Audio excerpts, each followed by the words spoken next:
such a great, yeah, such a great pleasure, to have this opportunity to show our work. And I didn't expect, the audience,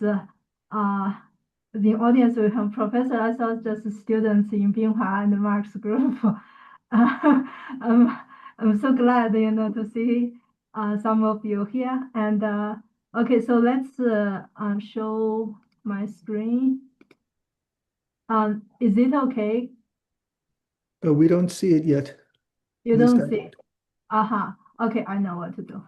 It's let me do this one, and now. And that's good. So is this good now? Okay. Yeah. Yes. Okay, so I will talk about bubbles and drops in reactions. For those who you haven't been here before, so this is where we are now, Edmonton, the west part of Canada, and in winter we are like this, minus 30, 40, minus 20 is too warm, and in summer we have very beautiful like arena like this. Very important is 2028. It's a good chance to come here in winter. We have World Cup of hockey just announced in Edmonton. Okay, so for this, let's see, I need to move the bar bit so I can see my screen. Okay, here, good. So we are, drops and bubbles are very common, are very important for lots of processes. And especially, what I'm talking about is the reactive droplets. And those droplets can react with the reactant in the drop or, the reactants in the surrounding. And such kind of reaction, droplet reaction, is critical for lots of environmental, water, and clean technology. For example, in the aerosol, the pollutants in the aerosol droplets and how fast they degrade can be very different from the bulk system. And I also like this work from Mark very much, this liquid extraction to separate critical minerals from solutions. Yeah. So where we have the extractant to extract the droplets to concentrate and accumulate the ions from the aqueous surrounding. And the reaction of droplets, especially the kinetics, can be very different from the bulk system because of the small volume and the large surface to volume ratio. And from the literature, especially a group from Stanford, they apply mass spectrum to analyze the reaction, the products from the flying drop, as shown here, a small drop and huge mass spectrum. Huge mass spectrometer here. So what they found, so they reported like up to 1 million times enhancement from droplet reaction. And the detailed mechanism about the accelerated reaction, about the product specific selectivity from the droplet reaction is still on debate. There are lots of papers published in the recent literature, and the mechanism is quite complicated. But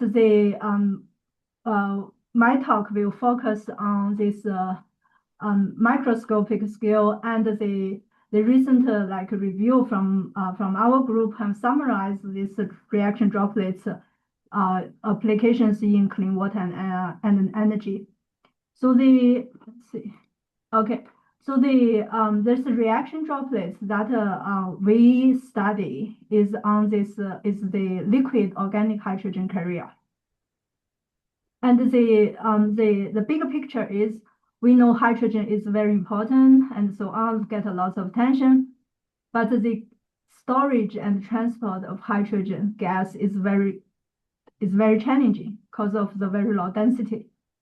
And an alternative. I do not mean it is the best, but it's just an alternative could be transport and store hydrogen in a liquid form and in the liquid chemicals, and then when we need hydrogen, the hydrogen can be released from the chemical reaction, and those liquid hydrogen carrier are water insoluble. in lot of reaction to produce hydrogen actually is a liquid hydrogen carrier with water. And then the reaction happens between two immiscible phases. And from this kind of reaction, so it's two immiscible phases at the interface, so have reaction to produce hydrogen. And these are some representative LOHCs. And there's, for example, this is siloxane and the DPS and so on. So one of the common structure among these three examples is this SiH bond. And during chemical reaction, what happened is we have this one hydrogen released from here and one hydrogen atom from water. And so these two and then form the hydrogen gas and in presence of catalyst. The catalyst can be as simple as just OH minus. And so as long as we have like a pH, higher pH, we can have this reaction happen. And just for the possibility to follow this kind of reaction by X-ray, we actually also provided these properties of PMH, this one. So this one has a density around close to water, but slightly heavier than water. And the interfacial tension between this water and PMH is 22, 24, something like that, millinewton per meter. And this is the X-ray like electron density. Okay, so now we haven't done anything by X-ray neutron yet. As I mentioned, we have the interest, but so far we focus on the like a much larger scale. Okay, so first thing is about these droplets. They are not in the box system and they are small, so they can easily move around. And so what happened when we have this gas producing droplet during the reaction? And we observe lots of this dynamics of these droplets. And in one of this first case, simpler case is we have a very simple case is we have this drop immobilized on the surface is a sessile drop. And then in the bath, we have sodium hydroxide and the catalyst. Yeah. So in water, sodium hydroxide aqueous solution, and then we just follow this drop. And to see what happened during the reaction to produce hydrogen. Yeah, so this is LOHC, so this is the PMH, and this is the aqueous solution produce hydrogen. Let's see what happened. So what happened is this way. At the beginning, we don't see like much, but then after some time, we see a bubble form. And this bubble form from the bottom close to the boundary three-phase contact line. And then as the bubble grows with time and the bubble detach, and then just stop at the apex of the drop. And with time, the bubble grew bigger and bigger. So then what happened is, now we look at this with a much shorter time frame rate. What happened is the bubble take away some liquid with it and detach. So then the residue drop still remain on the surface and the bubble takes some liquid with it and floats up. And then the residue drop just keep going, the reaction into the next cycle. So it's summarized like this. We have the nucleation and the bubble formation, and then the bubble grow and form this stretch, the drop and detach. And so for this drop, not only for PMH, but also for the other two examples. All these three LOHC, we found the bubble actually preferentially nucleate and form inside the drop. So we suspect this is related to the small confinement of the drop, because the volume is small, so inside the drop, the oversaturation can build up. On the other hand, when the hydrogen on the outside, the liquid, it's a huge infinite like surrounding. It's impossible to with the small drop reaction to improve the solubility surrounding to the oversaturation and nucleate bubble. It doesn't mean hydrogen doesn't go out, but just the nucleation of the bubble is in the drop. All right, so from the bubble growth, so this is the bubble size with time. Then, so this is the bubble size change with time versus time. Then we can have this equation here. So this equation basically describes the diffusive growth of the bubble. Because the reaction is slow, so the growth of the bubble is slow. And so we have the review some years ago we published, we actually introduced this, the bubble growth dynamic in great detail if you are interested, this review on this. But just be very simple here. From the bubble growth rate, we can actually get the oversaturation with time. So this is a gas oversaturation. And this is the gas solubility, and this is the gas concentration. So this is oversaturation. And then from this equation here, we can calculate what is the oversaturation with time. Inside the drop, what's the oversaturation of the hydrogen? And then when we change the concentration of sodium hydroxide from low to high, and the oversaturation also increase. So this is also for given time, the oversaturation increase. So this is consistent with what we would expect, higher concentration of sodium hydroxide, faster reaction rate to produce more hydrogen. All right, so we see the bubble detach and take some liquid with it. So then water actually determines the detachment of the bubble, at which moment the bubble detach. So we did some analysis. It is not because of the buoyancy. So when we have the Archimedes number that measures the buoyancy and the viscosity, the importance of these two, and we already get the huge number here. So the buoyancy is huge already. It's not just buoyancy is enough, then we can take the drop away. But the other number actually here, the dimensionless number, is very important. This is the bond number. It is the ratio of buoyancy and capillary force. So what happened, this is because of those numbers here, constant, a little bit uncertain, but the order of magnitude is for the bond number is something less than 10. Yeah. So this is basically what happened is when the buoyancy is big enough, the bubble cannot just escape, but it has to overcome the interfacial tension from the droplet. So the drop has to be able to break the droplet, break the interface. Yeah. So that's why the bond number is actually is very important here. All right, so that is the way we look at this fixed drop. Yeah, it's fixed on the substrate and react. Now let's say, okay, we let the drop move, don't even immobilize it. We have to think a way how to suspend the drop in the suspension. And what we need to do is we need to make a density gradient, stratified surrounding, stratified medium. So then the drop just sink at the position with the density match. Okay, when we have this gradient build up, so then we have top, we have acetone, and the sodium hydroxide aqueous solution at the bottom. So as we know, pMH density is close to water, but for reaction, we need sodium hydroxide. So then the sodium hydroxide aqueous solution density is higher than pMH. pMH would sink.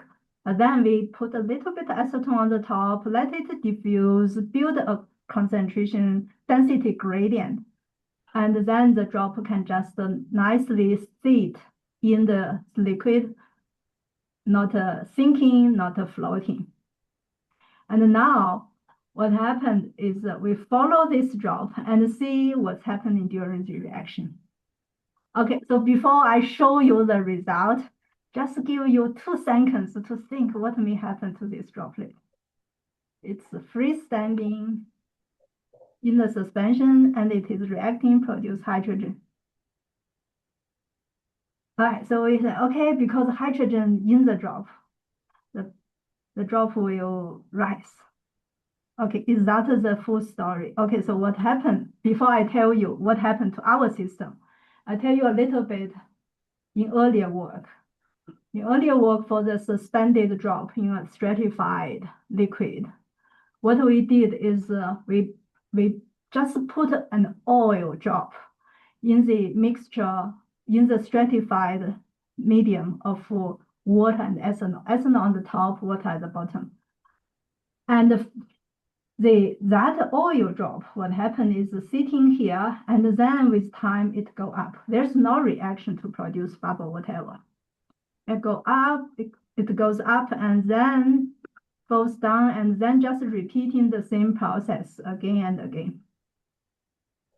And the reason for this system at that time, okay, it's not just rising and dropping, but it's a kind of oscillation over a long time. Yeah, so here is like 1,500 seconds. For that case, what happened is Maragoni driven.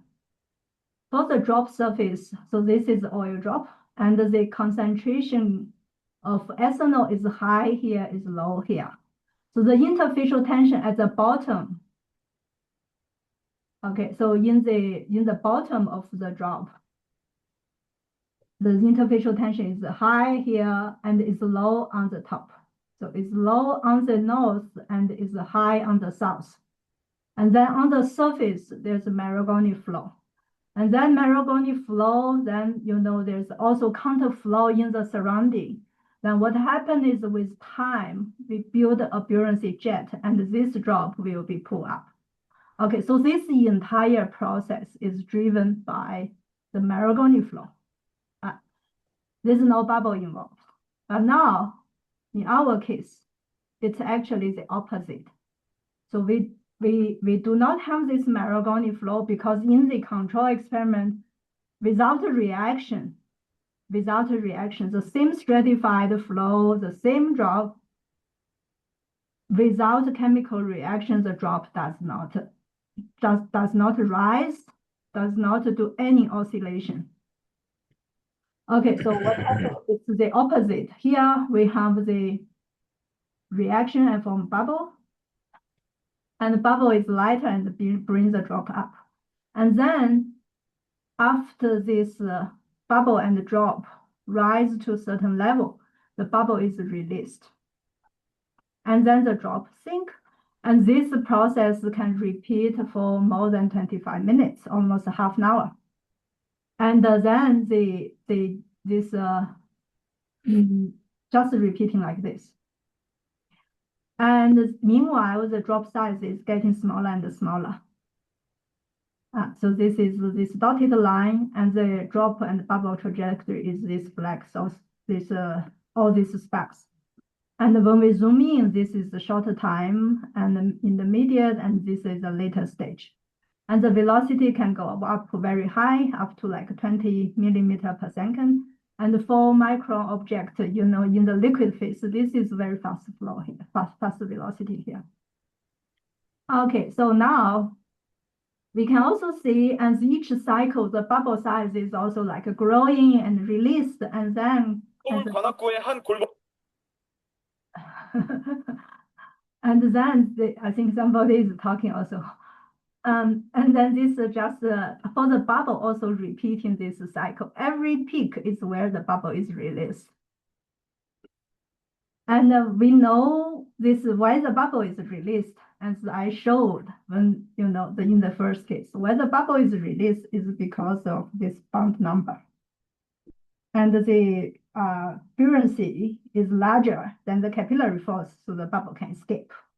And the bubble escape takes some liquid with it. Yeah, so it's this liquid organic hydrogen carrier cover this bubble, and the bubble release and the drop sink.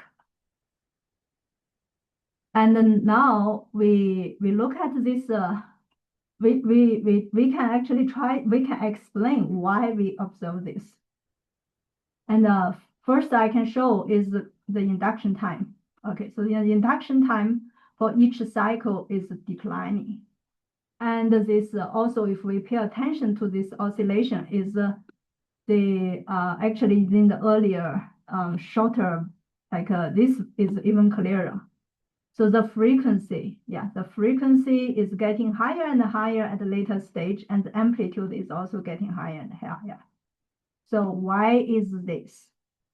Okay, why is this? First, the incubation time is declining with time because the drop is getting smaller. Every single bubble detached takes some liquid with it, so the drop is getting smaller and smaller. So the induction time for the bubble formation is getting shorter and shorter. And when we have the concentration of sodium hydroxide vary from low to high, and we can also tune the frequency of the oscillation.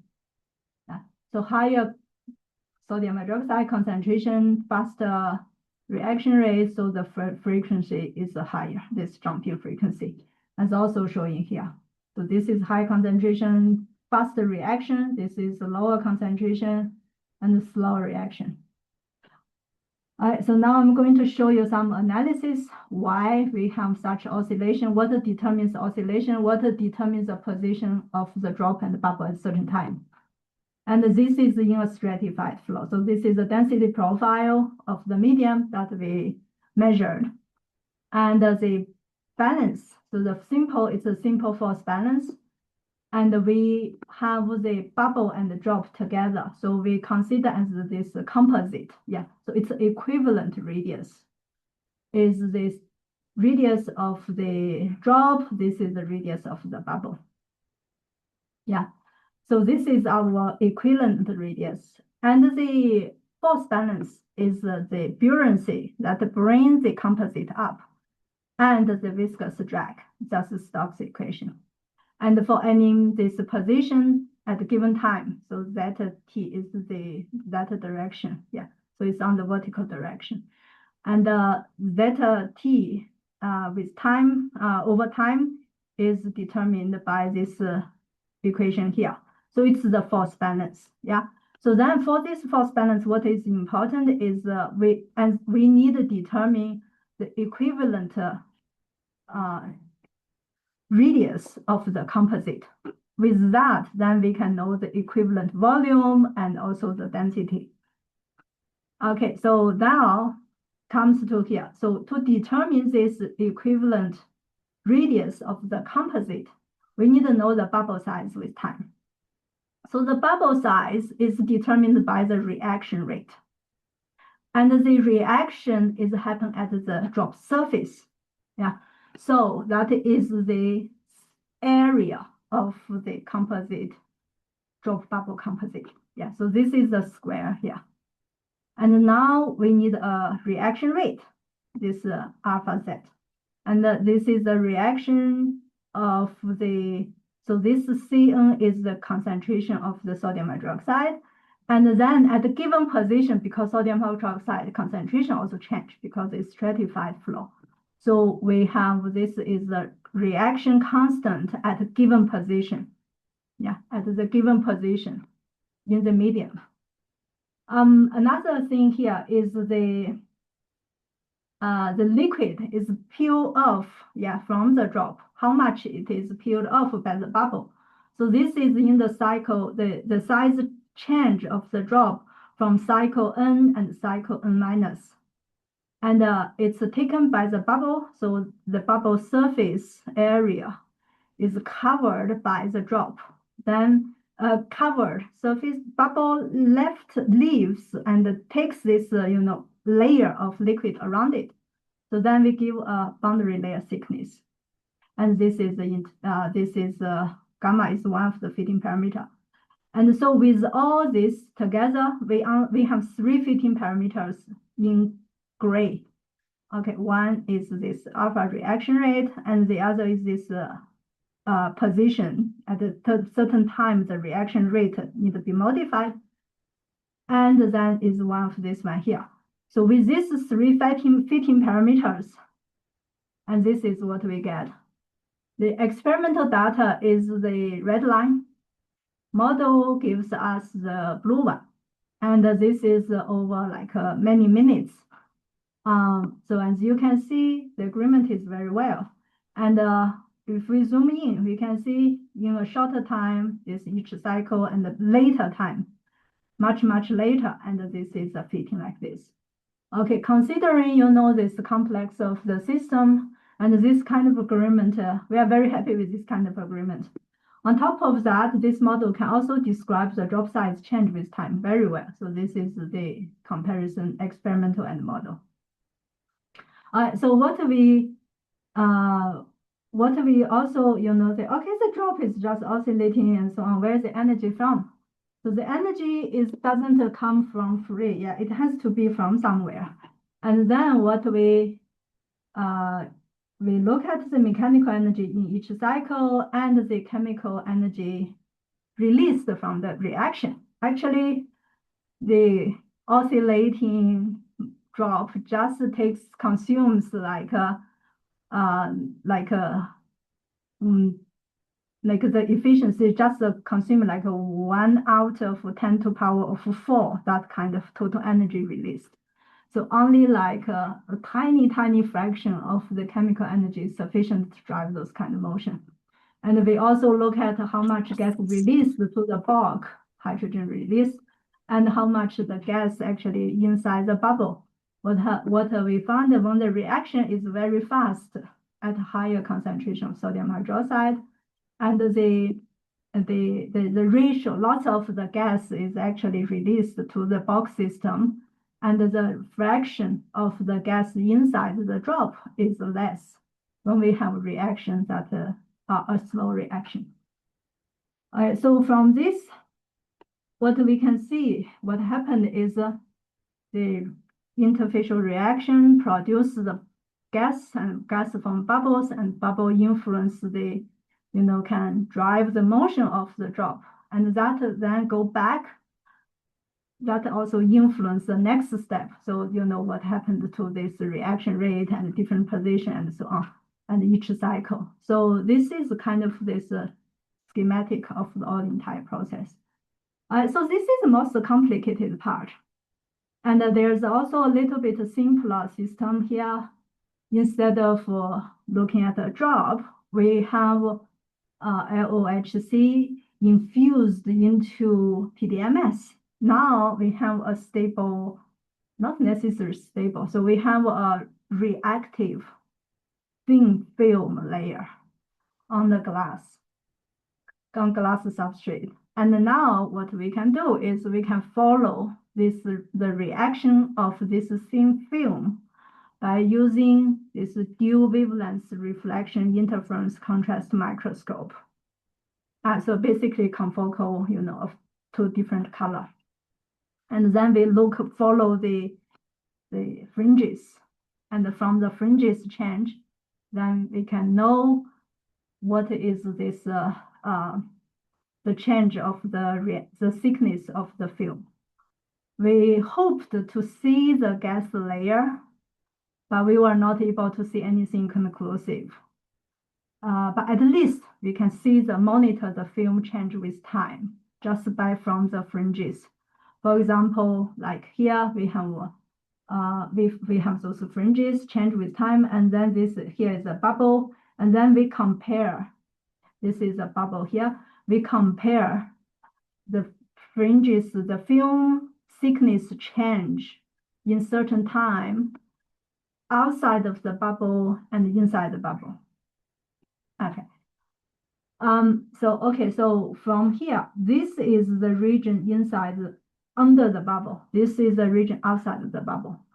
So during the reaction, we are expecting the bubble would lock the surrounding liquid and isolated the substrate. Yeah. So also this is like in electrocatalysis, and we want to remove hydrogen bubble, oxygen bubble from the electrode as soon as possible.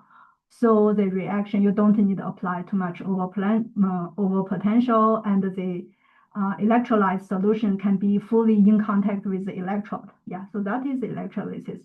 And for here, we are expecting something similar. As we have a bubble there, and underneath the substrate is not in contact with the surrounding reacting, aqueous phase, then maybe we don't have reaction under the bubble. That is what we originally thought. But then what happened is it's half true. What happened? Okay, so let's see outside of the bubble. we first look at the first pair of this column, and this y-axis is the thickness change per minute, and 0.9 to 0.5 is a ratio of PMH infused in PDMS. PDMS does not react, only PMH react. Yeah. And these two, dark one is 1 mole sodium hydroxide, faster reaction rate. 0.5 mole, the lighter one, is a slower reaction rate. Okay, so for the first column, of course, faster reaction rate, the film thickness change faster. So we have something like around 27 nanometer per minute. And slower reaction, we have slower film change rate. So this is consistent. And now, as we reduce the ratio of PMH infused in PDMS, of course, the reaction rate decrease. That's also good, no problem. And all this trend is the same, regardless what is the location we are following. But what is interesting here is when we compare these three plots, let's just take the first one as the example. And for outside of the bubble, and we have about this fast, like 27 millimeter per minute film thickness change. But then here, like when we have close to the bubble, they're already slower, even before we enter the bubble. Just close to the bubble boundary, we already have a slower film thickness. This is almost like 21. And especially when the reaction rate is slow, this is 0.5. You see how much this dropped compared to this one. So this is like 22, and this dropped like less than 10. Right, so twice, it's halved. And what is even more interesting is when we look at the film under the bubble, there's still reaction going on. It's not the reaction is fully stopped because the bubble can isolate the solution. It's not. Actually, we still have the reaction going on. It's just even slower compared to the region near the bubble. So it's what it suggests is under the bubble, it's not fully dry. There's still some liquid there still reacting with the film. Okay, so this figure take a little bit, so you need to turn the head to your left shoulder to see this one, because this on the right side is the substrate, and this black domains are the bubbles. Yeah, and so what happened is we follow this with time, and we see the bubble become bigger, and we look at this PR, we look at the flow in the surrounding. And it's not just simply bubble block or slow down the reaction. Bubble actually also induce flow around it because the bubble grow displace the liquid around it. So there's an induced flow around it. So as you know, if we have the mixing enhanced by this growing bubble, it actually facilitates, speed up the reaction because we have more mass transfer here.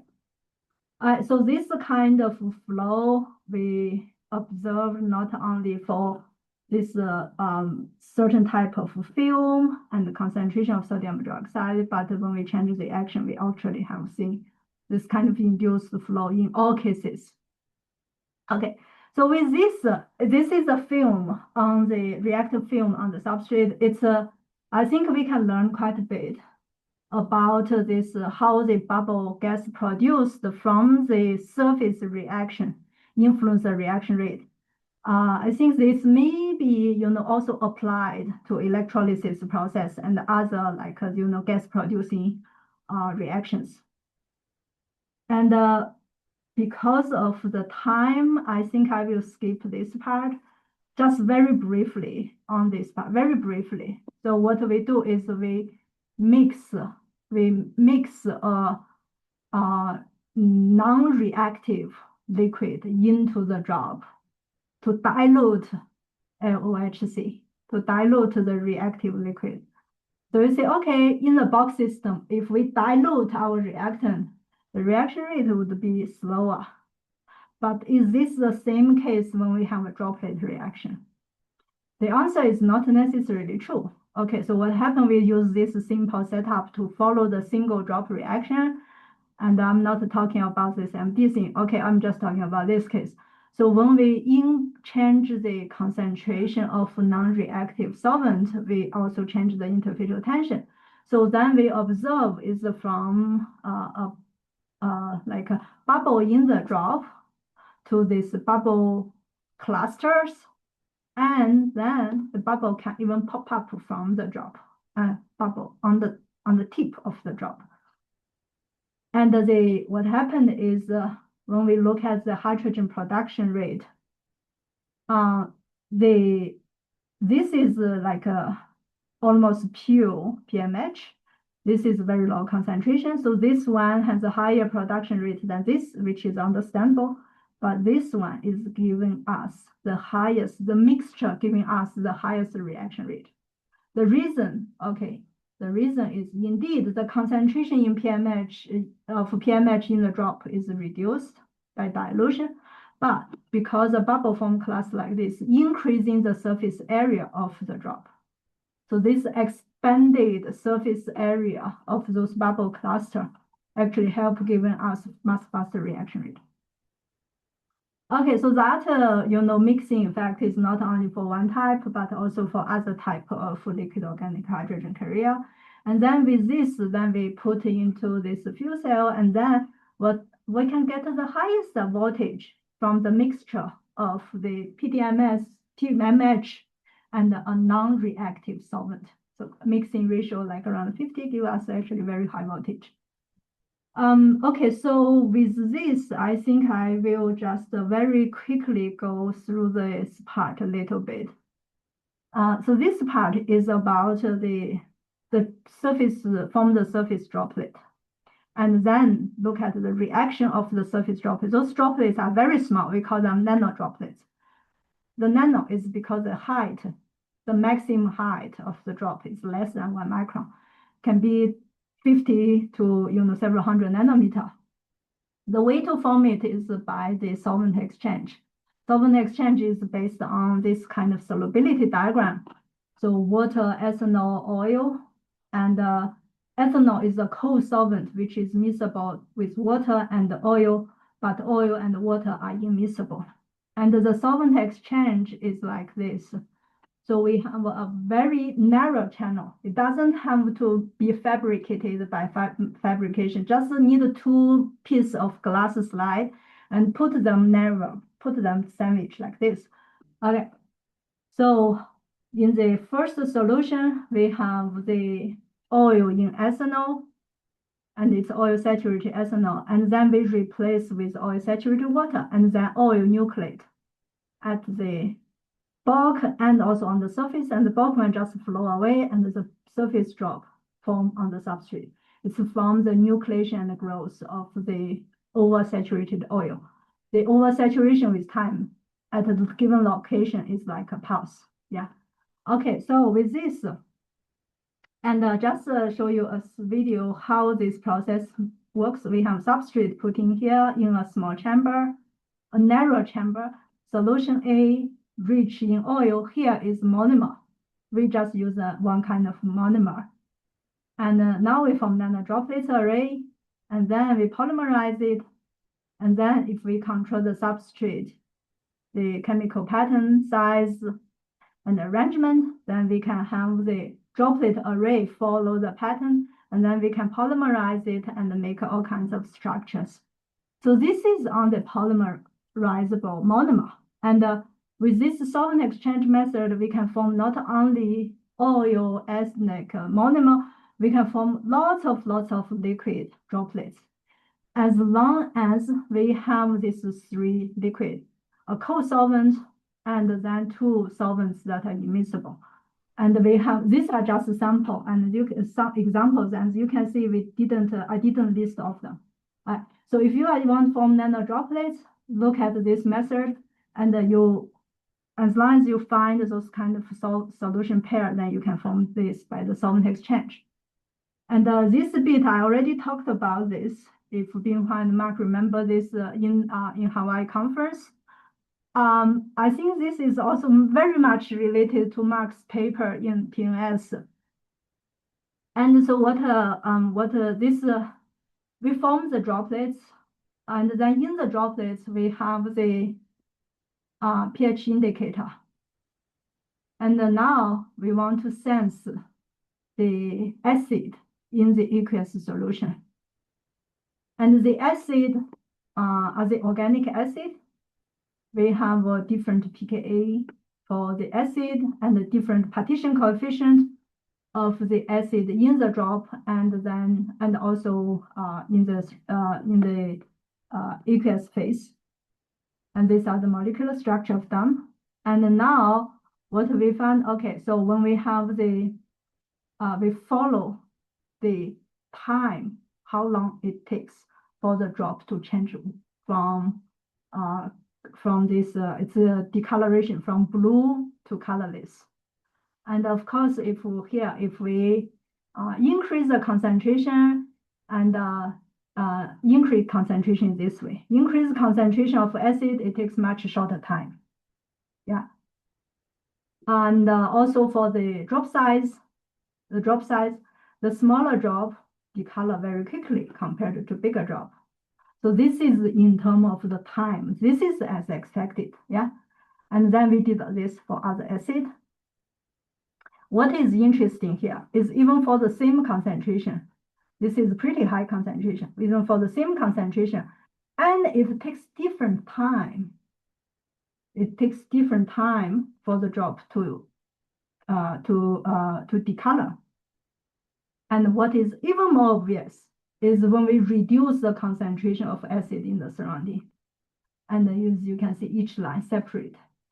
And smaller drop takes shorter time, bigger drop.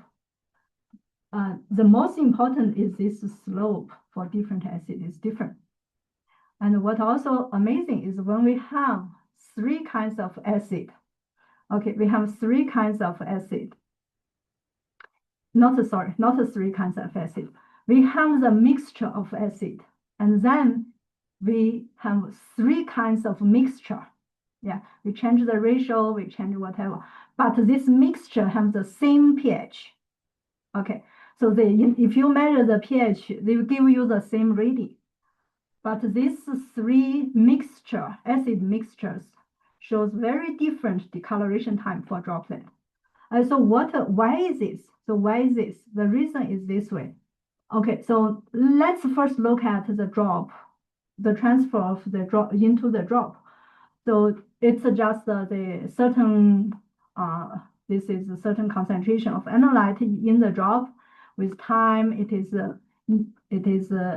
related to the drop radius and the interfacial transfer and the partition coefficient. Yeah, and the concentration in the surrounding. Okay, so this is the what we already know, but what is not known is when we have chemical reaction. So when we have chemical reaction here in the drop, we have acid transfer from the bulk through the interface and then dissociate in the drop, and then the ions like hydrogen plus and anions of the acid react with pH indicator in the drop and give the decoloration. So considering all this, the adsorption, desorption, and the reaction in the drop. With this, we have to modify this reaction, this equation I just showed here. So we have to modify because the drop volume is so small. Yeah. And the reaction with pH indicator itself influence the concentration of acid in the drop. So considering this, we actually find out this P plus star is just a parent partition.